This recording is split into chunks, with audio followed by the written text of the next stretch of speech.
Merci pour l'organisation de cette table ronde et c'est vrai que le sujet est extrêmement vaste et compliqué. Je vais essayer de faire une synthèse un petit peu de ce qui a été dit et d'essayer de le mettre en relief avec l'évidence de la littérature. Le design de l'étude était initialement prospectif et rétrospectif. On a vu qu'il était essentiellement rétrospectif à partir de bases de données existantes dans des centres qui pratiquent la chirurgie de la déformation adulte. Les critères d'inclusion, on a vu c'était une instrumentation au minimum, voire L1, voire plus haut, avec une instrumentation distale L5, ou la plupart du temps, comme vous l'avez vu, au niveau du bassin. Donc les critères d'inclusion étaient relativement larges, avec des possibilités de recrutement larges également, avec plus de 600 dossiers potentiellement éligibles. Mais lorsqu'on commence à éplucher les dossiers qui sont reconstruits, les renseignements cliniques, les complications, on avait 351 dossiers complets, ce qui est déjà très bien vu la lourdeur des dossiers. Donc 96% rétrospectif, pas de randomisation, ce qui aurait été un design idéal, mais vu la nouveauté de la technique des liens en extrémité supérieure du montage, une randomisation était difficilement possible. Elle a permis néanmoins, cette table ronde, de faire une photographie des habitudes de différents centres à l'échelle nationale, ce qui est tout à fait intéressant également.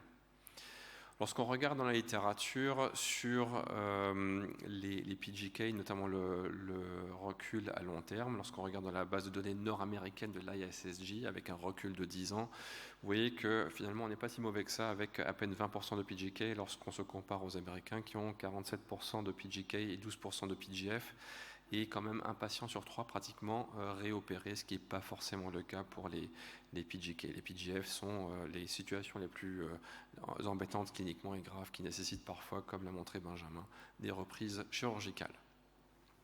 Lorsqu'on fait un focus maintenant sur les liens à l'extrémité supérieure du montage, vu que la technique est relativement récente, la littérature est peu abondante sur ce sujet, mais néanmoins l'équipe de Yagi au Japon a fait une étude rétrospective sur 380 sujets, montrant que dans le groupe lien, il existait une tendance quand même à diminution du taux de PGF à hauteur de 3% versus 25% dans un groupe contrôle sans lien. La question qu'on peut se poser aussi, ici à nouveau en Amérique du Nord, dans le groupe de l'ISSJ, de toutes les techniques que l'on pourrait utiliser, que ce soit des tiges sur mesure, avec un cintrage sur mesure de la partie proximale du montage, des différents types de prophylaxie, tels que l'utilisation de crochets en termes de topping off à la partie supérieure du montage, des liens comme on l'a vu, ou l'utilisation de techniques de ciment sur la dernière vertèbre instrumentée UIV et UIV plus 1, voire plus 2 pour éviter les fractures adjacentes. Le PGF a tendance à être légèrement inférieur avec l'utilisation de l'ensemble de ce genre de techniques par rapport à un groupe contrôle. La seule étude qui a regardé de façon assez consistante et en prospectif les liens sous la mer dans des patients, sur 40 patients, est celle de Viswanathan qui retrouve un taux de 7,5% de BGK avec une cohorte néanmoins relativement limitée. Le critère principal et l'objectif principal de l'étude était de répondre à l'hypothèse que les liens à l'extrémité supérieure du montage pourraient éventuellement contrer l'effet de PGK et PGF. C'est quelque chose qui était difficile in fine d'analyser vu que la cohorte des liens était relativement petite par rapport à l'ensemble de la cohorte.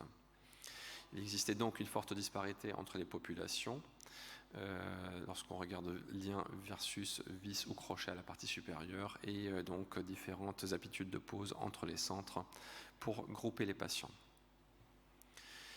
On voit qu'on avait une prépondération féminine, ce qui est plutôt lié à la pathologie, avec un âge moyen autour de 69 ans, vu qu'il s'agisse de déformation adulte.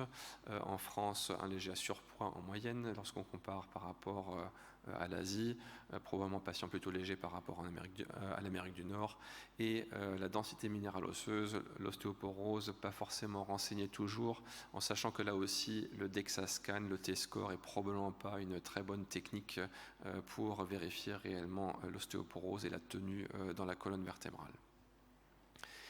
On a vu qu'il s'agissait principalement de scoliose thoracolombaire, cela représentait le 2/3 de la cohorte. 17% étaient principalement des lésions plutôt dégénératives et 19% des reprises chirurgicales.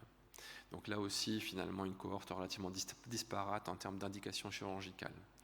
La majorité des patients a été fixée au bassin et c'est probablement un élément clé qui est assez important parce que ce sont des patients qui, par rapport à des patients qui auraient un secteur lombaire mobile, n'ont pas de possibilité de compenser ailleurs qu'à la partie thoracique et à la partie supérieure du montage. On va y revenir de suite.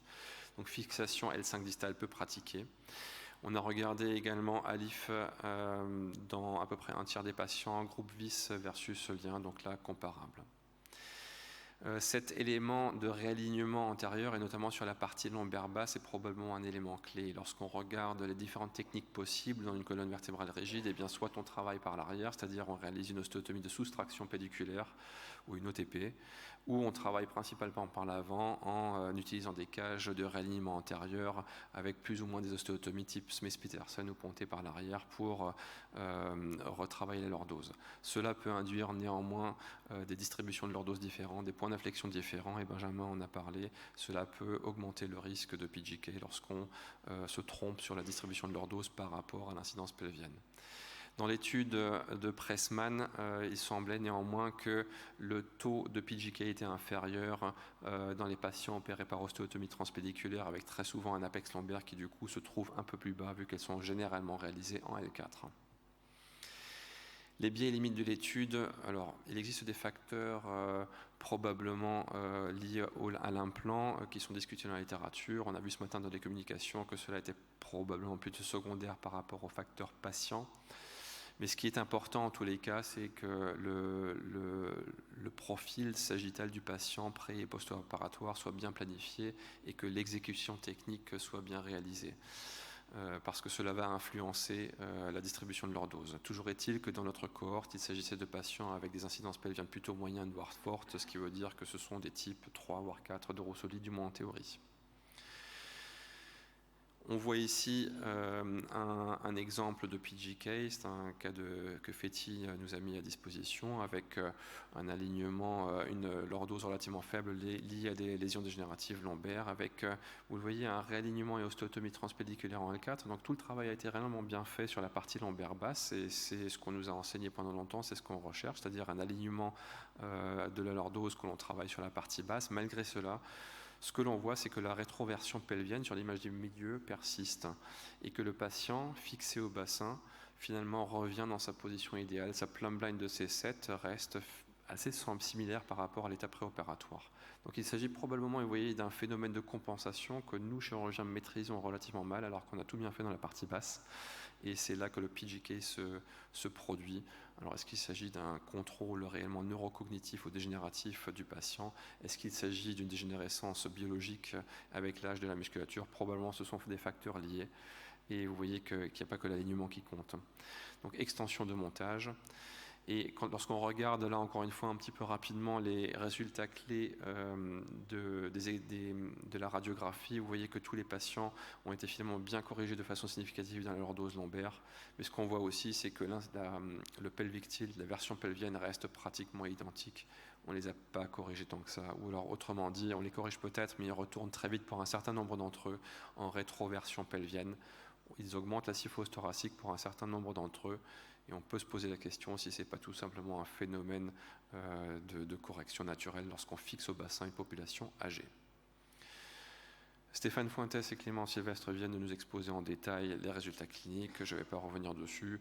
Il existe un certain bénéfice dans cette population adulte, bien entendu. Ce qu'il faut voir aussi, c'est le suivi sur le long terme. Emmanuel nous a expliqué qu'il fallait vraiment suivre les patients sur le long terme. La majorité des PGK surviennent dans la phase précoce. Mais ça ne veut pas dire qu'ils ne peuvent pas survenir plus tard. Vous voyez ici un autre patient de Fetty, scoliose lombaire dégénérative, opéré, post-opératoire, finalement bien aligné. Et vous voyez que sur le long terme, eh bien, il se passe quand même des choses. Vous avez vraiment cette dégénérescence de l'alignement global qui, de façon physiologique, diminue avec l'âge et finalement une augmentation de syphose qui est purement physiologique aussi. Et vous voyez que le PGK, malgré la reconstruction de la charnière lombo-sacrée dans une petite incidence pelvienne avec un apex lombaire bas, peut se produire à 5 ans de recul. Ce qui veut dire qu'on a vu beaucoup de choses, mais qu'on est loin d'avoir tout compris et qu'il reste un peu de travail à faire. Merci.